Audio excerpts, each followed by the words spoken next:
السلام عليكم ورحمة الله وبركاته.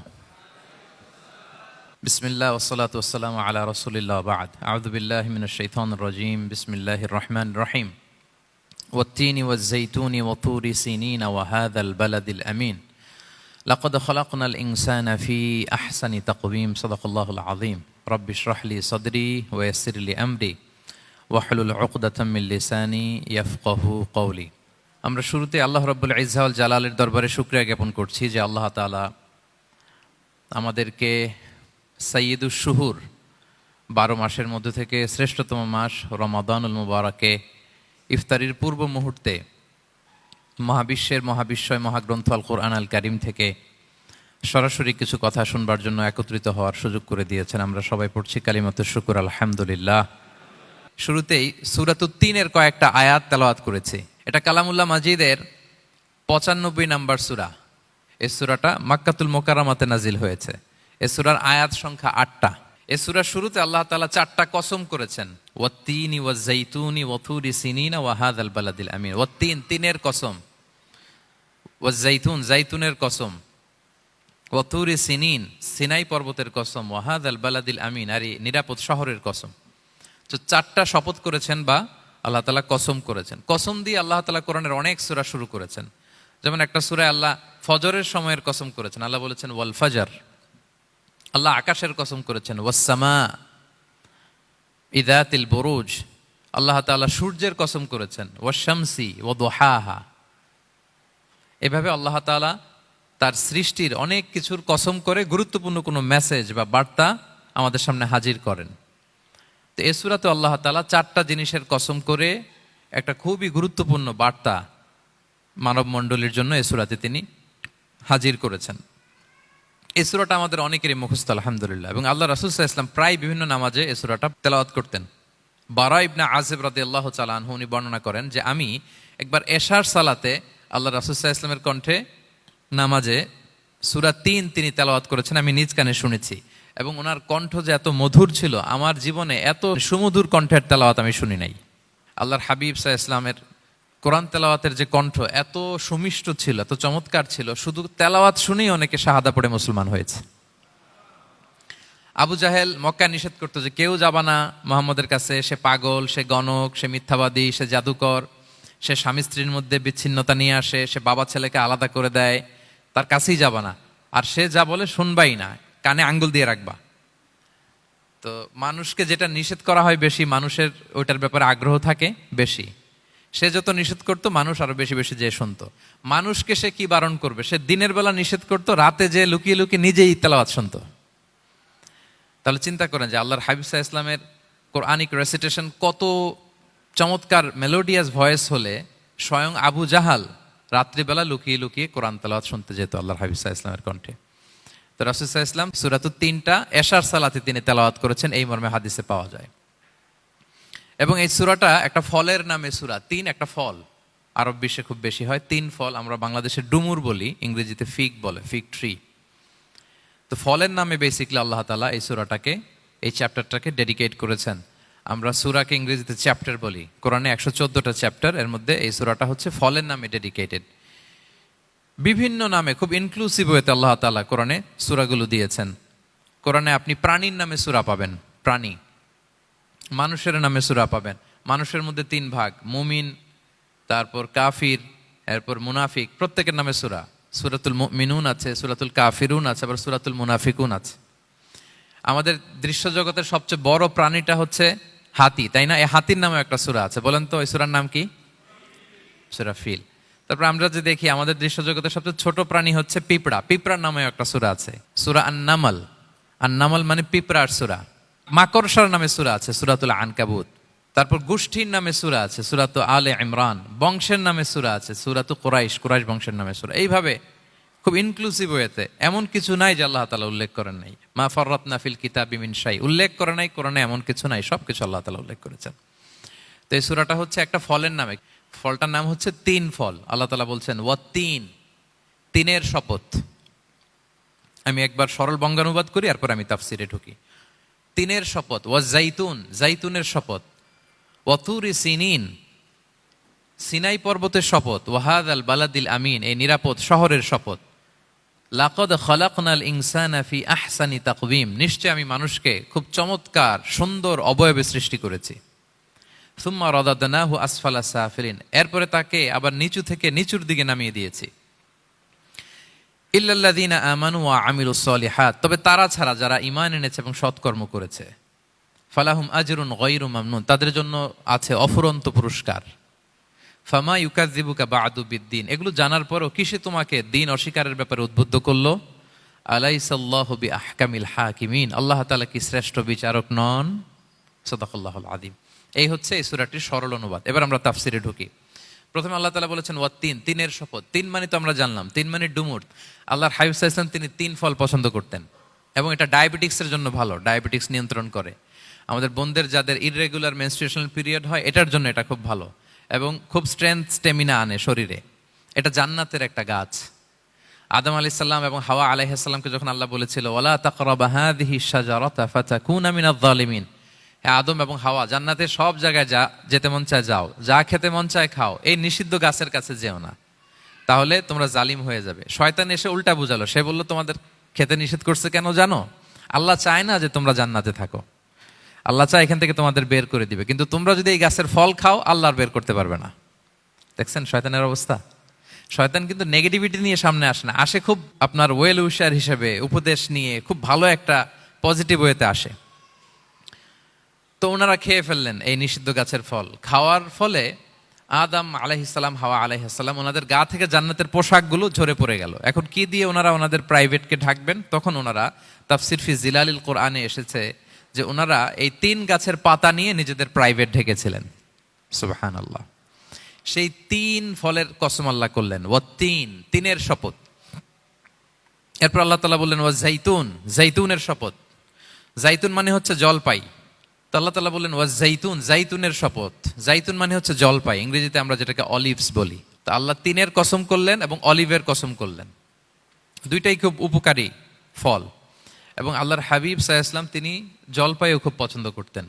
ওনার regular food আইটেমের মধ্যে জলপাই ছিল, অলিভস ছিল।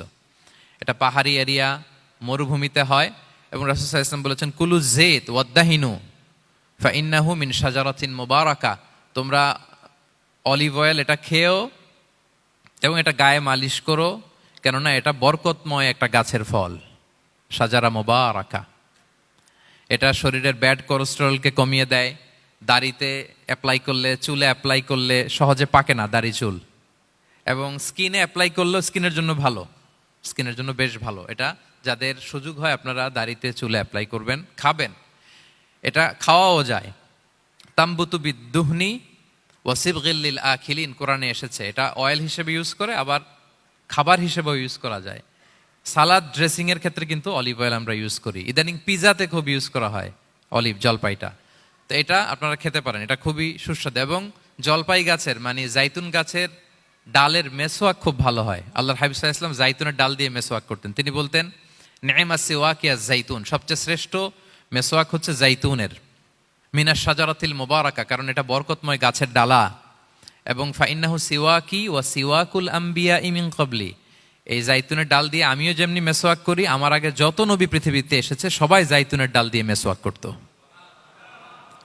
আল্লাহ বলেন ওয়াত্তিনি ওয়াজ জাইতুন, তিনের শপথ আর জাইতুনের শপথ। এরপর আল্লাহ তাআলা বললেন ওয়াতুরি সিনিন, সিনাই পর্বতের শপথ। প্রথমে দুইটা ফলের শপথ করলেন, এবার একটা পাহাড়ের শপথ করতেছেন।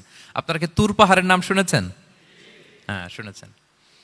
এই সিনাই পর্বত দ্বারা তুর পাহাড় উদ্দেশ্য। এটা মিশরের একটা পাহাড়, অনেক উঁচু, 2285 মিটার উঁচু।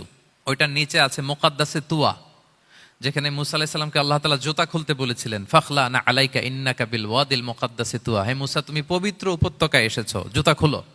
তো ওখানে সব ধর্মের লোকেরা যায়, সব ধর্মের লোকদের জন্য তীর্থস্থান। মুসলিম, জুইশ, খ্রিস্টিয়ান সবাই যায়। এটা সিনাই একটা এলাকা আছে মিশরের, north south Sinai, north Sinai, এটা সাউথ সিনাইতে অবস্থিত। তো নিচে একটা খ্রিস্টানদের প্রাচীন গির্জা আছে, সেন্ট ক্যাথেরিনা গির্জা। সেখান থেকে চলতে চলতে আপনাকে উপরে যেতে হবে, ফজরের পরে আবার চলে আসতে হবে, তা না হলে দুপুরবেলায় 10টা-11টার দিকে এমন সূর্যের প্রখর তাপ ওই পাথরের মধ্যে লাগে, ওখানে আর থাকা যায় না। একেবারে তুর পাহাড়ের উপরে সেখানে খ্রিস্টানদের জন্য ছোট্ট একটা স্যানাগোগ আছে, তারা প্রার্থনা করে। খ্রিস্টানদের একটা চার্চ আছে, মুসলিমদের জন্য ছোট্ট একটা মুসল্লা আছে সুরাওয়ের মতো। আল্লাহ ওই সিনাই উপত্যকার কসম করেছেন, ওয়াতুরি সিনিন, সিনাই উপত্যকার কসম। এখানে আল্লাহ তাআলা মুসা আলাইহিস সালামকে তাওরাত দিয়েছিলেন, মেজর একটা আসমানি কিতাব দিয়েছিলেন, এবং সরাসরি মুসা আলাইহিস সালাম এই পাহাড়ের চূড়ায় বসে আল্লাহ তাআলার সাথে কথা বলতেন। ওয়াকাল্লামাল্লাহু মুসা তাকলিমা, উনি সরাসরি কথা বলতেন, এটা ওনার একটা স্পেশাল বৈশিষ্ট্য ছিল, ক্যারেক্টারিস্টিক্স। এবং আল্লাহ তাআলা নূরের তাজাল্লি দিয়ে এই পাহাড়কে একবার জ্বালিয়ে দিয়েছিলেন। আজও এই পাহাড়ের রংটা অনেকটা একটু লালচে, একটু কালোচে, একটু রেডিশ কালারের। এবং মুসা আলাইহিস সালাম এই নূরের তাজাল্লির ঝলকে তিনি বেহুশ হয়ে গিয়েছিলেন এই পাহাড়ের উপরে। ইয়াজুজ মাহাজুজ যখন কিয়ামতের আগে আগমন করবে, তখন মুসলমানদের সেন্টার হবে। ঈসা আলাইহিস সালাম মুসলমানদেরকে নিয়ে ওইখানে অবস্থান করবেন, এই তুর পাহাড়ের ওখানে।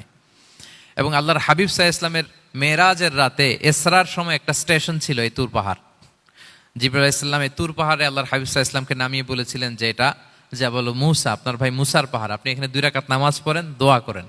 আল্লাহর হাবিব সাল্লাল্লাহু আলাইহি ওয়াসাল্লাম এই তুর পাহাড়ে 2 রাকাত সালাত আদায় করেছিলেন এবং দোয়া করেছিলেন। আল্লাহ এই তুর পাহাড়ের কসম কাটলেন, ওয়াতুরি সিনিন, সিনাই পর্বতের কসম, যেখানে তাওরাত কিতাব নাজিল হয়েছিল। এরপর আল্লাহ তাআলা বললেন, ওয়াহাদাল বালাদিল আমিন, আর এই নিরাপদ শহরের শপথ। এই শহর দ্বারা মক্কা শহর উদ্দেশ্য, কারণ রাসূল সাল্লাল্লাহু আলাইহি ওয়াসাল্লাম তখন মক্কায় ছিলেন, মক্কা নগরী। এই শহরের পূর্ব নাম ছিল বাক্কা। মক্কা নগরীকে বলা হয় উম্মুল কুরা, সব শহরের মা, সব শহরের সেন্টার, পৃথিবীর নাভিস্থল। এবং আল্লাহ তাআলা বলেছেন, মান দাখালাহু কানা আমিনা, এখানে যে প্রবেশ করবে সে নিরাপদ। হেরেমের মধ্যে কিন্তু কাউকে আক্রমণ করা যায় না, কোনো খুনিও যদি ঢুকে যায় অ্যাটাক করা যাবে না। তো জাহেলি যুগে এমনটা ঘটতো, কারোর সাথে কারো শত্রুতা হলে, ধরেন যে একজন তার বাবাকে হত্যা করেছে, তো সে তাকে পেয়েছে, ওই লোক বাঁচার জন্য দৌড়াতে দৌড়াতে হেরেমের ভিতরে ঢুকে যেত, কারণ সে জানে যে হেরেমে ঢুকলে সে আমাকে মারবে না। তো পরে সে যখন হেরেম থেকে বেরোতো, আবার তার সাথে যুদ্ধ শুরু হতো। এবং এই শহরের এত মর্যাদার কারণ হচ্ছে, সাইয়েদনা ইব্রাহিম আলাইহিস সালাম তিনি আল্লাহর কাছে দোয়া করেছিলেন যে রব্বি জাআল হাযা বালাদান আমিনা, হে আল্লাহ আপনি এই শহরকে নিরাপদ করেন, ওয়ারযুক আহলাহু মিনাস সামারাত, আর এই শহরের অধিবাসীদেরকে আপনি ফলমূল দিয়ে রিজিকের ব্যবস্থা করেন। এখনো দেখবেন যে সারা পৃথিবীতে যেই ফল নাই, মক্কাতে ওই ফল আছে। সারা পৃথিবী থেকে ফল ওখানে যায়। এবং মক্কার নেইবরিং সিটি তায়েফ, সেখানে অনেক ফল উৎপাদিত হয়, এখানে আসে। নিরাপদ শহর, বালাদান আমিনা। এবং আল্লাহর হাবিব সাল্লাল্লাহু আলাইহি ওয়াসাল্লাম বলেছেন যে এই মক্কা শহর আমার সবচাইতে প্রিয় শহর। বাধ্য হয়ে তিনি যখন হিজরত করলেন মদিনায়, সেদিন বারবার তিনি মক্কার দিকে পেছনে ফিরে ফিরে তাকান, আর কেঁদে কেঁদে তিনি বলতেছিলেন যে মাক্কাতু আহাব্বুল বিলাদ ইলাইয়া, মক্কা আমার কাছে সবচেয়ে প্রিয় নগরী। লাউলা উখরিজতু লামা খারাজতু, আমাকে যদি জোর করে বের করে দেয়া না হতো, আমি কোনোদিন মক্কা ছেড়ে অন্য কোথাও যেতাম না। আল্লাহর হাবিব সাল্লাল্লাহু আলাইহি ওয়াসাল্লামের সবচেয়ে প্রিয় শহর ছিল মক্কা, এবং এটা আল্লাহর হাবিব সাল্লাল্লাহু আলাইহি ওয়াসাল্লামের জন্মস্থান, মাকান মাউলিদির রাসূল। রাসূল সাল্লাল্লাহু আলাইহি ওয়াসাল্লামের বিলাদাত হয়েছে এই শহরে।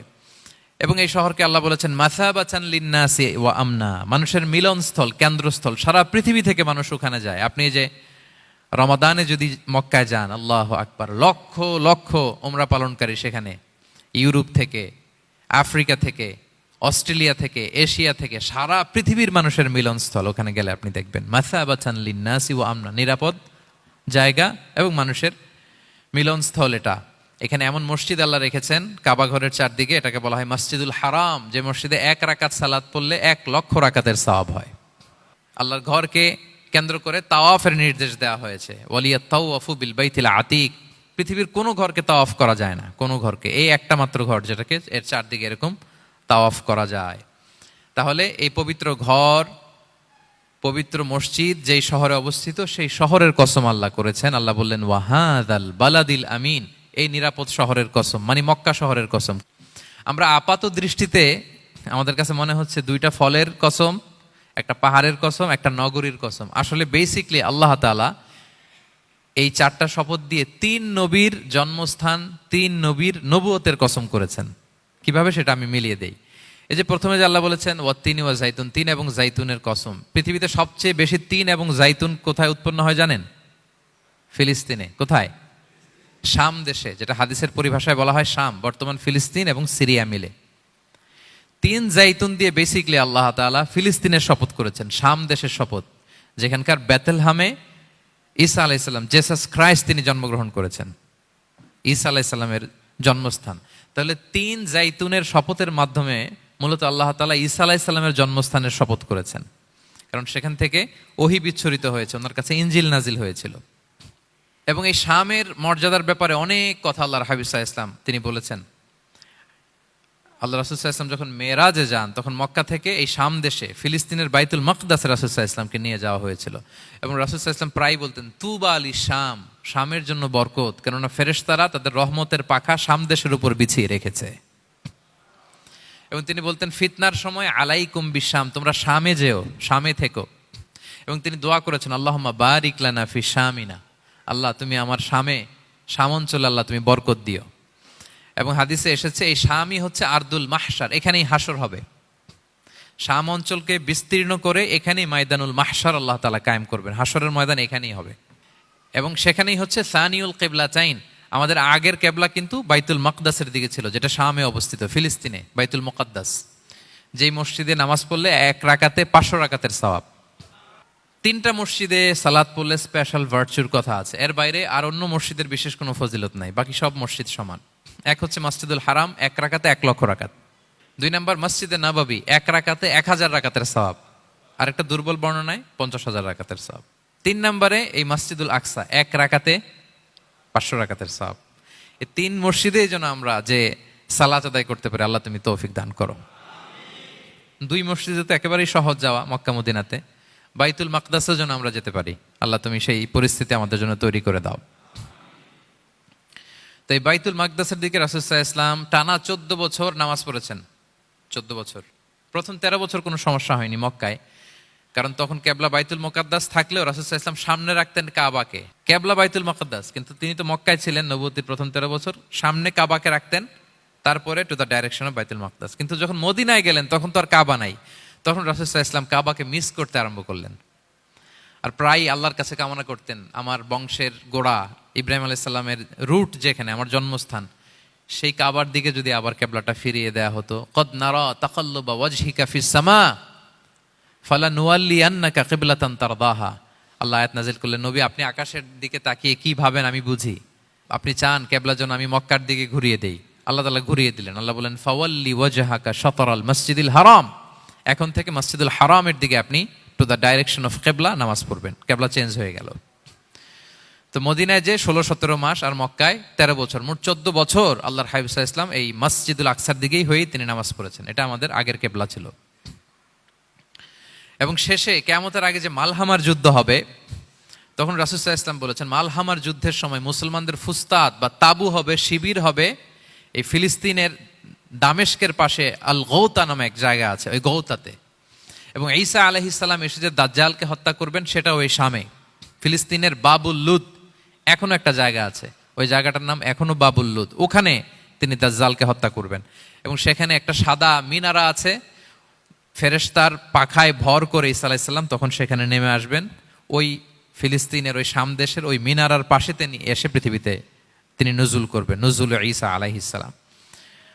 তো 3 এবং জাইতুনের কসম করে বেসিকলি আল্লাহ তাআলা ঈসা আলাইহিস সালামের জন্মস্থানের কসম করেছেন, কারণ 3 এবং জাইতুন, ডুমুর এবং জলপাই, অলিভ কোন দেশে বেশি হয়? শাম দেশে। আওয়াজ করে বলেন কোন দেশে? বর্তমান ফিলিস্তিন এবং সিরিয়া। এবং ওই ভূখণ্ডে আল্লাহ নবী ঈসা আলাইহিস সালামের জন্মস্থান। তাহলে এই 2 ফলের কসম করে বেসিকলি আল্লাহ তাআলা ঈসা আলাইহিস সালামের জন্মস্থানের কসম করেছেন। ওনার প্রতি নাজিল হওয়া যে তাওরাত ইনজিল গ্রন্থ, এই রেভেলেশনের কসম করেছেন। আচ্ছা, এরপরে ওয়াতুরি সিনিন, সিনাই পর্বতের কসম। সিনাই পর্বত বা তুর পাহাড় হচ্ছে মিশরে অবস্থিত, আর মিশর হচ্ছে মুসা আলাইহিস সালামের জন্মস্থান। কার জন্মস্থান? মুসা আলাইহিস সালামের জন্মস্থান। তাহলে ওয়াতুরি সিনিন, তুর পাহাড়ের কসম বুঝিয়ে আল্লাহ তাআলা মূলত মুসা আলাইহিস সালামের জন্মস্থানের কসম করেছেন, যেখানে তাওরাত নাজিল হয়েছে। এরপরে ওয়াহাদাল বালাদিল আমিন, এ নিরাপদ শহর বলে আল্লাহ তাআলা মক্কা শহরকে বুঝিয়েছেন। আর মক্কা কার জন্মস্থান বলেন তো? মুহাম্মদুর রাসূলুল্লাহ সাল্লাল্লাহু আলাইহি ওয়াসাল্লাম, সাইয়্যিদুল মুরসালিন, খাতামুন নবিয়্যিন, রাহমাতাল লিল আলামিন, হাবিবুল্লাহ মুহাম্মদুর রাসূলুল্লাহ সাল্লাল্লাহু আলাইহি ওয়াসাল্লামের জন্মস্থান। তাহলে এই 4টা আয়াতে 4টা শপথের মধ্য দিয়ে মূলত আল্লাহ তাআলা ঈসা আলাইহিস সালামের জন্মস্থান, মুসা আলাইহিস সালামের জন্মস্থান এবং মুহাম্মদ সাল্লাল্লাহু আলাইহি ওয়াসাল্লামের জন্মস্থান, যেই 3টা এলাকায়, ভূখণ্ডে 3টা মেজর ওহী নাজিল হয়েছে। এক তো ঈসা আলাইহিস সালামের কাছে নাজিল হয়েছে ইনজিল কিতাব, আর একটা হচ্ছে তাওরাত। তাওরাত এমন কিতাব যে কিতাব দিয়ে হাজার হাজার নবীরা ফয়সালা করেছেন। বনি ইসরায়েলের অনেক নবীর উপর কোনো কিতাব নাজিল হয়নি, তার মানে তারা রসুল ছিলেন না, তারা নবী। তারা সবকিছু তাওরাত দিয়েই ফয়সালা করতেন। আর রাসূল সাল্লাল্লাহু আলাইহি ওয়াসাল্লামের উপর কোরআন নাজিল হয়েছে। তার মানে প্রথম চারটি শপথ দিয়ে বেসিকলি ইনজিলের শপথ, তাওরাতের শপথ এবং কোরআনের শপথ। বুঝতে পেরেছেন সবাই? আল্লাহ ওহির শপথ করেছেন। দেখেন, ফল, পাহাড়, নগরী মাড়িয়ে সারা পৃথিবী ঘুরিয়ে আপনাদেরকে শেষ পর্যন্ত ইনজিল, তাওরাত এবং কোরআনে নিয়ে আসছেন আমার সাথে আসছেন।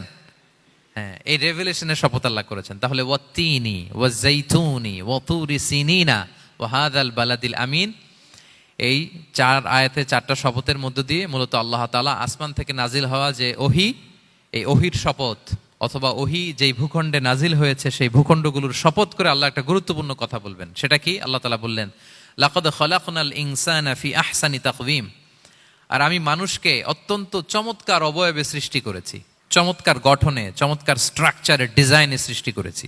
মানুষের দৈহিক অবকাঠামো গঠন এটা যেমনি চমৎকার, মানুষের ইন্টেলেকচুয়াল কাঠামো এটা চমৎকার, মানুষের আচরণগত যে বিহেভিয়ারাল ট্রেটস, ক্যারেক্টারিস্টিক্স এটাও চমৎকার। প্রত্যেক দিক থেকে আল্লাহ তাআলা নান্দনিকভাবে মানুষকে তিনি তৈরি করেছেন। আমরা যদি দেহের কথা বলি, হিউম্যান অ্যানাটমি নিয়ে যাদের ধারণা আছে, আপনি শুনলে অবাক হবেন এত জটিলভাবে আমাদের দেহটা ফাংশন করে। ঠিক যেই মুহূর্তে আমি কথা বলতেছি আমার ব্রেইন সচল, আমার নার্ভ সিস্টেম সচল, হেয়ারিং সিস্টেম, স্মেলিং সিস্টেম, আমার এই যে হার্ট সচল, সিস্টোলিক ডায়াস্টোলিক অলিন্দ নিলয় হচ্ছে, আমার লাং কাজ করতেছে, কিডনি ইজ ওয়ার্কিং পারফেক্টলি, সব কিছু কাজ করতেছে। এত সূক্ষ্মভাবে আমাদের দেহটা কাজ করে, এটাকে ইংরেজিতে বলে মরফোলজি, আকৃতি সংক্রান্ত যে বিদ্যা। এটা নিয়ে যদি আপনি দেখেন যে মানুষের হাত কিভাবে কাজ করে, মানুষের পা কিভাবে কাজ করে, মানুষের হিউম্যান ব্রেইন কিভাবে কাজ করে, আপনি অবাক হবেন।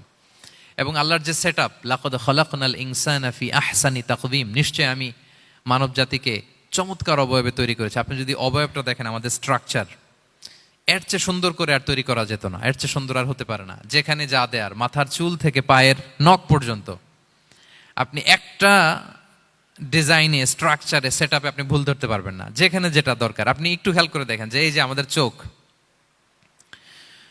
চিকিৎসা বিজ্ঞান বলতেছে যে মানুষ 10 মিলিয়নেরও বেশি রং শনাক্ত করতে পারে। Human eyes can identify more than 10 million colours. 10 মিলিয়নেরও বেশি রং আমরা আমাদের চোখ দিয়ে শনাক্ত করতে পারি। সুবহানাল্লাহ, সুবহানাল্লাহ বিহামদি।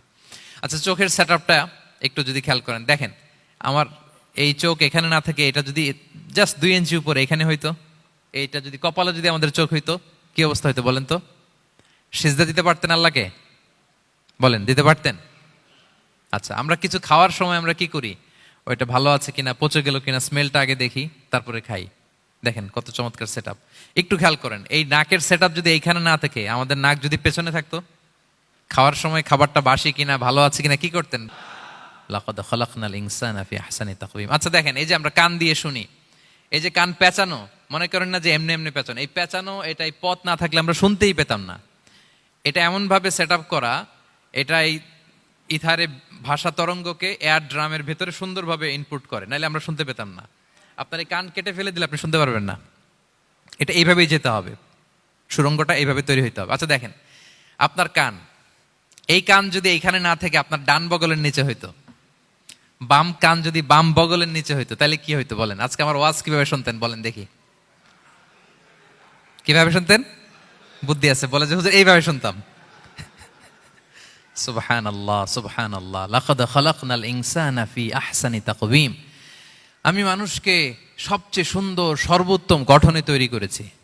দেখেন, কান দুটো ওইখানে থাকলে কথা শুনতে হইলে হাত উঁচু করে রাখা লাগতো। আল্লাহ, আপনি একটা একটা অঙ্গ দেখেন, ঠিক যেখানে যেটা যেভাবে সেট করা দরকার, আল্লাহ তাআলা দয়া করে অনুগ্রহ করে ঠিক সেভাবে তিনি সেট করেছেন। আমাদের চেহারার মধ্যে দেখেন এক একজনের এক এক রং। ওয়াখতিলাফু আলসিনাতিকুম ওয়া আলওয়ানিকুম ইন্না ফি যালিকা লাআয়াতুন লিল আলিমিন। আল্লাহ বলেন, তোমাদের ভাষার ভিন্নতা দিয়েছি, তোমাদের গায়ের রঙের ভিন্নতা, একজনের চেহারার সাথে আরেকজনের মিল নাই, একজনের ফিঙ্গারপ্রিন্টের সাথে। আয়াহসাবুল ইনসানু আল্লান নাজমাআ ইযামা বালা কাদিরিনা আলা আন নুসাউইয়া বানানা। মানুষ ভেবেছে সে মারা গেলে তাকে আমি তার অস্থি, মজ্জা, হাড়, গোশত, চামড়া জোড়া লাগাতে পারবো না। আরে তার আঙ্গুলির অগ্রভাগ পর্যন্ত আমি সুবিন্যস্ত করে আমার কাছে রেখে দিয়েছি ফিঙ্গারপ্রিন্ট। আমাদের ফিঙ্গারপ্রিন্টগুলো আল্লাহর কাছে সংরক্ষিত। একজনের ফিঙ্গারপ্রিন্টের সাথে আরেকজনেরটা মিলে না। এই যে আমার 10 আঙ্গুলে 10টা ফিঙ্গারপ্রিন্ট, পায়েরগুলো হচ্ছে ফুটপ্রিন্ট, একটার সাথে আরেকটা মিলে? আমার এটার সাথে এটা মিলবে বলেন? আমার সাথে আপনারটা মিলবে? বর্তমানে পৃথিবীতে কত কোটি মানুষের বসবাস বলেন? এই যত মানুষ পৃথিবীতে আছে, একজনের আঙ্গুলের ছাপের সাথে, এই যে বায়োমেট্রিক্যাল অথেন্টিকেশন যে আমরা করি, একজনের ফিঙ্গারপ্রিন্টের সাথে আরেকজনের ফিঙ্গারপ্রিন্টের মিল নাই। একজনের ফুটপ্রিন্টের সাথে ফুটপ্রিন্ট মিল, ইভেন একজনের আই প্রিন্টের সাথে। আমাকে একজন ওনার হসপিটালে নিয়ে গেল ঢাকায়, তো উনি ওনার দরজা খুলতেছে আই প্রিন্ট দিয়ে, মানে উনি না গেলে খুলে না। উনি আর ওনার খুব কাছের স্টাফ, এটা গুরুত্বপূর্ণ একটা অফিস, তো উনি চোখ দিল, আই প্রিন্ট নিল, এরপরে দরজা খুলে যাচ্ছে। দেখেন, একজনের আই প্রিন্টের সাথে আরেকটা আই প্রিন্ট মেলে না। সুবহানাল্লাহ। প্রিয় ভাইরা, একজনের ফিঙ্গারপ্রিন্টের সাথে আরেকজনের ফিঙ্গারপ্রিন্টের কোনো মিল আছে পৃথিবীতে? ফুটপ্রিন্টের সাথে, আই প্রিন্টের সাথে? কারণ ডিজাইনারটা কে বলেন তো? হুয়াল্লাযী ইউসাউবিরুকুম ফিল আরহামি কাইফা ইয়াশা। মায়ের পেটে থাকতেই আল্লাহ তাআলা এগুলো ডিজাইন করে দিয়েছেন। আমি কেমন হব, আমার বৈশিষ্ট্য কেমন কেমন হবে, এই যে আমি যে আমার বাবা দাদা 14 পুরুষের ডিএনএ বয়ে বেড়াই, এগুলো সব নিয়ে আমার বৈশিষ্ট্য, আমার কণ্ঠস্বর, আমার ক্যারেক্টারিস্টিক্স, আমার ফিচার কেমন হবে, সব তিনি আল্লাহ তাআলা মায়ের পেটে থাকতেই ডিজাইন করে দিয়েছেন। সুবহানাল্লাহ।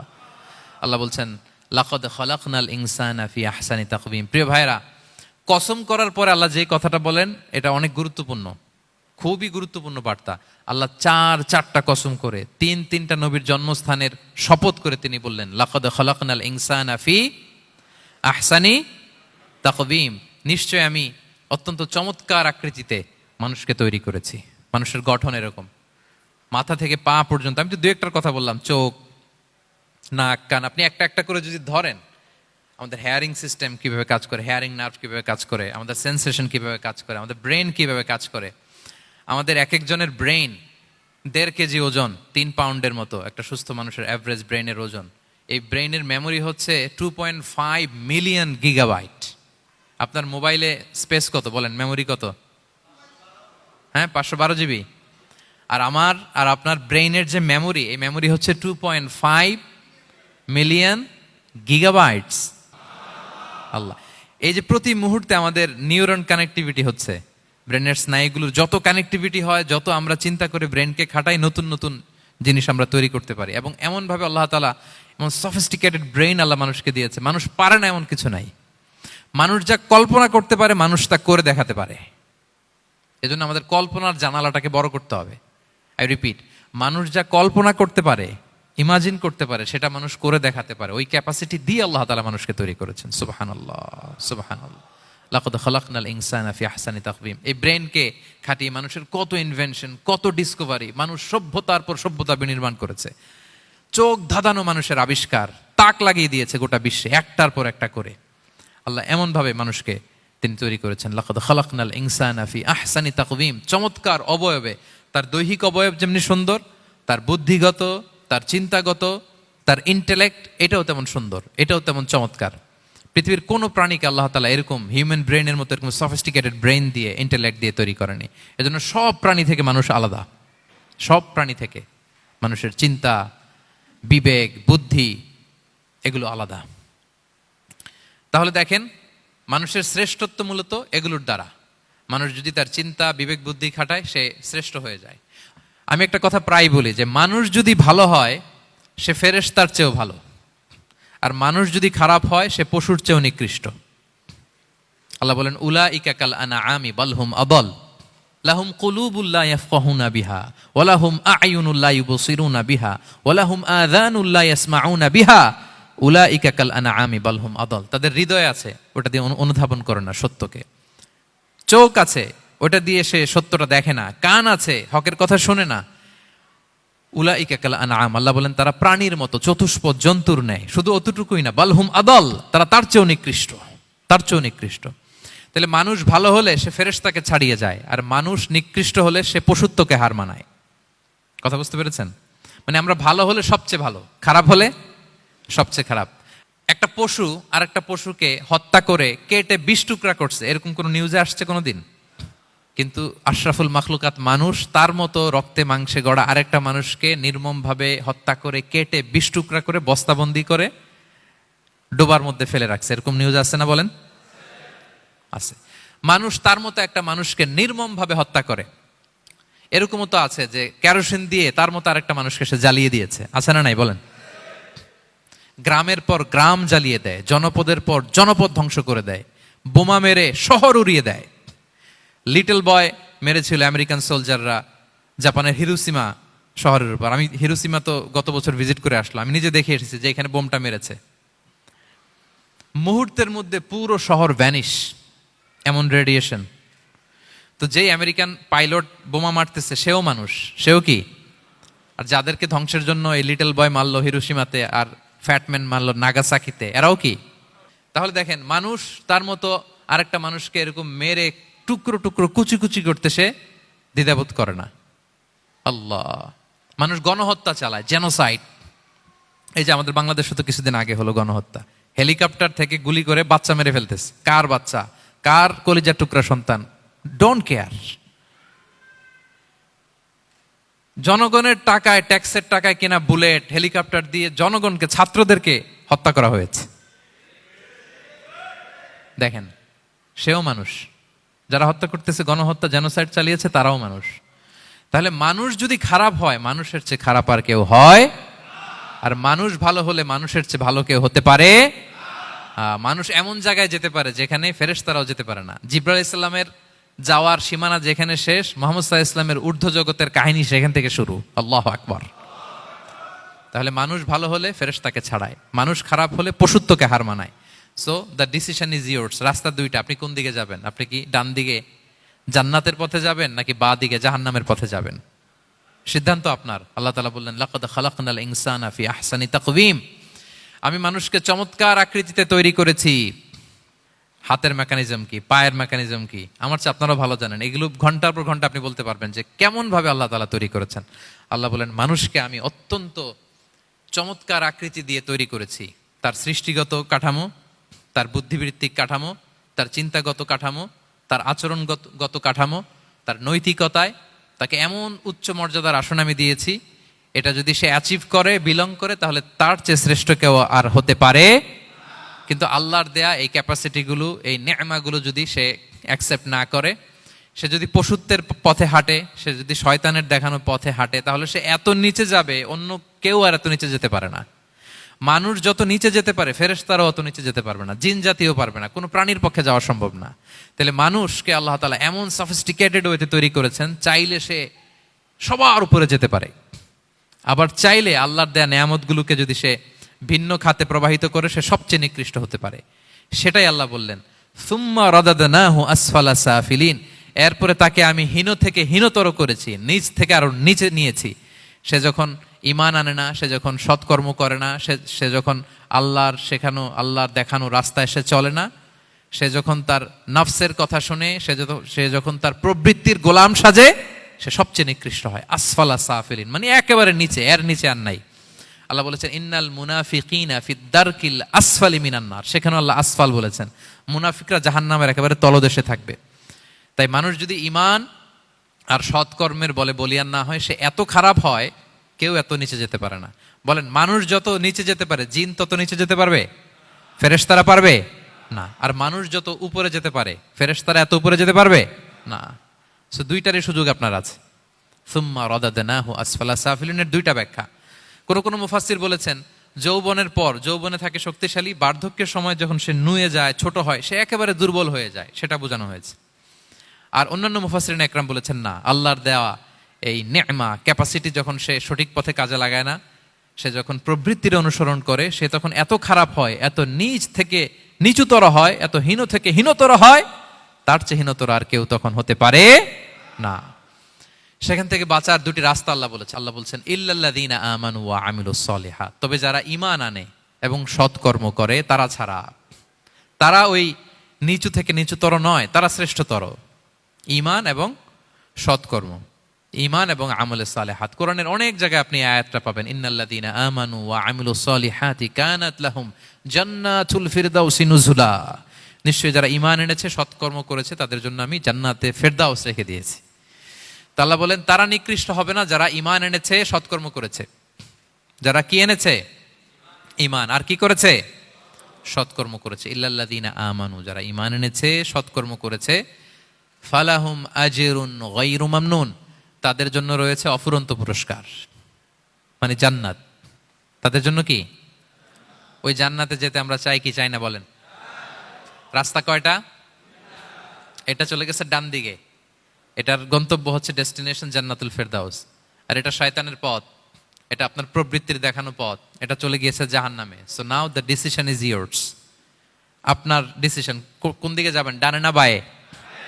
জান্নাতে না জাহান্নামে? জান্নাতে যেতে চাই আমরা। ফালাহুম আজরুন গায়রু মামনুন, তাদের জন্য আছে অফুরন্ত নেয়ামত, অফুরন্ত পুরস্কার। আমরা যেন সেই পুরস্কার লাভে ধন্য হতে পারি, আমরা সবাই বলি আমিন। আল্লাহ বলেন এইভাবে 4টা কসম করার পরে, এত গুরুত্বপূর্ণ বার্তা হাজির করার পরে, তোমার ঘুমন্ত বিবেককে জাগিয়ে তোমাকে বার্তা দেওয়ার পরেও কিভাবে তুমি অস্বীকার করতে পারো আখিরাতকে? ফামা ইউকাযযিবুকা বা'দু বিদ্দিন, এরপরেও কোন বিবেকে, কোন আকলে, কোন সাহসে তুমি কর্মফল দিবসকে অস্বীকার করো?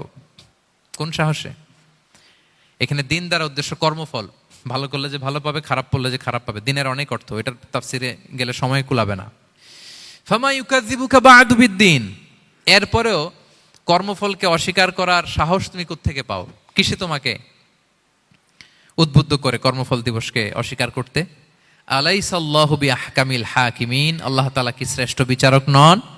সূরা আবু দাউদে আল্লাহর হাবিব সাল্লাল্লাহু আলাইহি ওয়াসাল্লাম বলেন, কেউ যদি সূরাতুত তিন তেলাওয়াত করে, করতে করতে যদি শেষ আয়াতে চলে আসে, আর সে যখন পড়ে আলাইসাল্লাহু বিআহকামিল হাকিমিন, আল্লাহ তাআলা কি শ্রেষ্ঠতম বিচারকদের মধ্যে সর্বশ্রেষ্ঠ বিচারক জাজ নন, তখন সে যেন উত্তর দেয়, এটা তো আল্লাহর প্রশ্ন।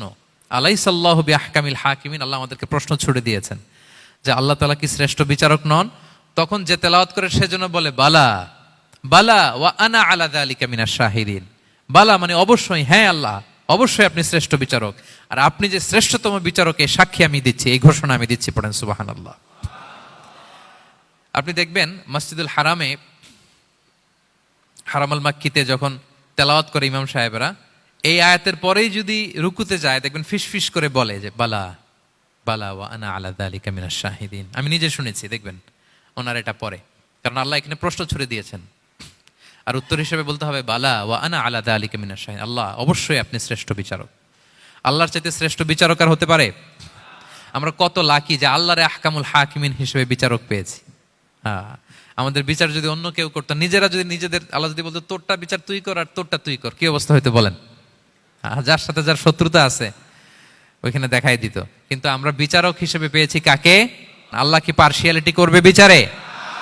স্বজন প্রীতি করবে? কারো উপর জুলুম করবে? কাউকে ঠকাবে? আল্লাহ বলেন ওয়ামা আনা বিযাল্লামিল লিল আবিদ, আমি কখনো আমার বান্দার উপর জুলুম করি না, জুলুম করি না। নাদাউল মাওয়াজিনাল কিসত লিয়াউমিল কিয়ামা, কিয়ামতের দিন আমি মিজান নামে এমন এক ন্যায় বিচারের মানদণ্ড স্থাপন করব, ফালা তুযলামু নাফসুন শাইআ, এক বিন্দু পরিমাণ কেউ মাজলুম হবে না, এক বিন্দু পরিমাণ কেউ মাজলুম হবে না। এজন্য দুনিয়াতে যদি বিচার না পান, আল্লাহর দরবার বিচারটা দিয়ে রাখেন, সেদিন বিচার হবে। আহকামুল হাকিমিন আপনারা ঠকাবে না। দুনিয়াতে বিচার পান নাই, মাজলুম হয়েছেন, মানুষ ভুল বুঝছে, কেউ আপনার ঠিক মতো বুঝে নাই, আপনার কথাটা কাকে বলবেন? বিপদে পড়লে ক্রাইসিস মোমেন্টে কাকে শেয়ার দিবেন? না ফেসবুকে শেয়ার দিবেন? আমরা তো ফেসবুকে শেয়ার দিয়ে দিই এখন। ফেসবুকে শেয়ার দেওয়ার আগে, বন্ধুকে শেয়ার দেওয়ার আগে, স্ত্রীর কাছে শেয়ার করার আগে আমার সমস্যার কথা আগে শেয়ার করব কাকে? কারণ আলাইসাল্লাহু বি আহকামিল হাকিমিন, আল্লাহ বলছেন আমি কি শ্রেষ্ঠ বিচারক নই? বালা বালা ইয়া রব ওয়া আনা আলা যালিকা মিনাশ শাহিদিন, অবশ্যই আল্লাহ আপনি শ্রেষ্ঠ বিচারক। ক্লিয়ার হয়েছে না সবার কাছে? শপথ কয়টা ছিল? 4টা। মূলত নবুয়তের শপথ, তাই না? নবুয়ত আমাদের জন্য সবচাইতে বড় নেয়ামত। কারণ নবীরা যদি আমাদেরকে এই তথ্যগুলো না দিতেন, আমরা জান্নাত জাহান্নাম চিনতাম? ভাইরা বলেন তো, আখেরাত চিনতাম? এই যে আখেরাত হবে, পুলসিরাত হবে, day of judgment, day of accountability, আল্লাহর সুপ্রিম কোর্টের কাঠ গড়ায় পাই টু পাই হিসাব দিতে হবে, নবীরা না এসে বললে আমরা এত বুঝতাম না। নবীরা জান্নাত জাহান্নাম চিনিয়েছে, আল্লাহর বিশদ পরিচয় আমাদের সামনে তুলে ধরেছে। আখিরাতের পরিচয়, লাইফ আফটার ডেথ কিরকম হবে, সবকিছু আমাদের কাছে তুলে ধরেছে। সো নবুয়ত আল্লাহ তাআলার পক্ষ থেকে অনেক বড় নেয়ামত। 2 নম্বর নেয়ামত হচ্ছে আল্লাহ তাআলা আমাদেরকে যে ক্যাপাসিটি দিয়েছে, বুদ্ধিমত্তা, ইন্টেলেক্ট, বিচার বিশ্লেষণ, যেটা দিয়ে আমরা অন্যান্য সব প্রাণী থেকে আলাদা, এটা আল্লাহর বড় নেয়ামত। এই নেয়ামতের শুকরিয়া যেন আমরা করি। এবং আমি যেটা বলেছি, মানুষ যেটা কল্পনা করতে পারে সেটা সে করেও দেখাতে পারে। সো আল্লাহ তাআলা যাকে যেই কোয়ালিটি দিয়েছে, ক্যাপাসিটি দিয়েছে, আমরা যেন এই নেয়ামতের শুকরিয়া করি। নেয়ামতের শুকরিয়া করলে এই নেয়ামত দেওয়ার ধারাবাহিকতা এটা বাড়িয়ে দেয় কে? লা ইন শাকারতুম লা আযীদান্নাকুম ওয়া লা ইন কাফারতুম ইন্না আযাবি লাশাদীদ। শুকরিয়া করলে নেয়ামত আরো বাড়িয়ে দেব। তাহলে প্রথম নেয়ামত ছিল নবুওয়াত, প্রফেটহুড, প্রফেসি। এটা অনেক বড় নেয়ামত। এই রেভেলেশন এসে আমাদেরকে এনলাইটেন করেছে। তা না হলে আমাদের গড কে, গডের ফিচার কি, আখেরাত কি, জান্নাত কি, জাহান্নাম কি, the concept of punishment, concept of আখেরা, কিছুই আমরা ভালোভাবে বুঝতাম না। এটার শপথ আল্লাহ করেছেন। আল্লাহ আমাদেরকে নেয়ামত দিয়েছেন, ক্যাপাসিটি দিয়েছেন, সক্ষমতা দিয়েছেন, সবচাইতে সফিস্টিকেটেড ব্রেন দিয়ে তৈরি করেছেন। এটা একটা বড় নেয়ামত। এবং রাস্তা দেখিয়ে দিয়েছেন, হয় ডানে নয় বায়ে। এবং তিনি আশ্বাস দিয়েছেন যে তোমাদেরকে সঠিক ফায়সালার মাধ্যমে বিচার করা হবে সেদিন। তাই আমাদের বিপদে আপদে সব সময় আমরা যেন ফরিয়াদ করি এক মহান সত্তার কাছে। বলুন তো আওয়াজ করে, তিনি কে? আল্লাহর কাছে যেন আমরা ফরিয়াদ করি। আল্লাহ তাআলা আমাদের সবাইকে কথাগুলো বুঝার ও আমল করার তৌফিক দান করুক। হাযা মা ইনদি ওয়াল ইলমু ইনদাল্লাহি আলাইহি তাওয়াক্কালতু ওয়া ইলাইহি উনীব। সুবহানাকাল্লাহুম্মা ওয়া বিহামদিকা আশহাদু আল্লা ইলাহা ইল্লা আনতা আস্তাগফিরুকা ওয়া আতুবু ইলাইক।